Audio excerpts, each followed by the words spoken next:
Shri Venkateswara gold తాకట్టులో ఉన్న మీ బంగారాన్ని విడిపించి కొనబడును. ప్రభాస్ లాంటి స్టార్ని ఈ ప్రాజెక్ట్లోకి తీసుకొచ్చారు. అది మీ పెద్ద విజయం, అది బిగ్గెస్ట్ సక్సెస్.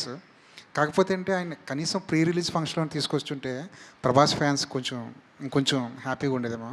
ఆ ప్రయత్నం ఎందుకు చేయలేదు? నా బ్రదర్కి మొహమాటం, కొన్ని కొన్ని అతను కంఫర్టబుల్గా ఉంటాడు, కొన్ని అతను అన్కంఫర్టబుల్గా ఉంటాడు. ఈ సినిమా ప్రభాస్ చేసింది ఐఎమ్ గ్రేట్ఫుల్, రుణపడి ఉన్నాను అతనికి. ఎన్నోసార్లు చెప్పాను, ఇప్పుడు కూడా మాట్లాడుతూనే వచ్చా.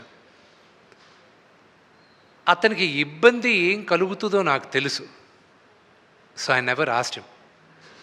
నాకు తెలుసు వాట్ ఈస్ హిస్ మెంటాలిటీ అని. నేను అడగట్లేదు, నేను గుర్తుపెట్టుకో అని చెప్పాను.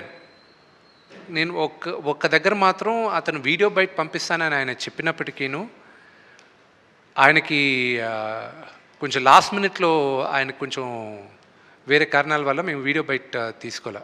That was because he wasn't feeling too good also. You know ఈ షూటింగ్ కూడా అప్పుడు ఆ రోజు క్యాన్సిల్ అయింది. సో అదే కానీ why do you want to ఇబ్బంది అనుకునే దగ్గర why do you even want to attempt అనే దాంతో ఇది చేయలే. That's the reason.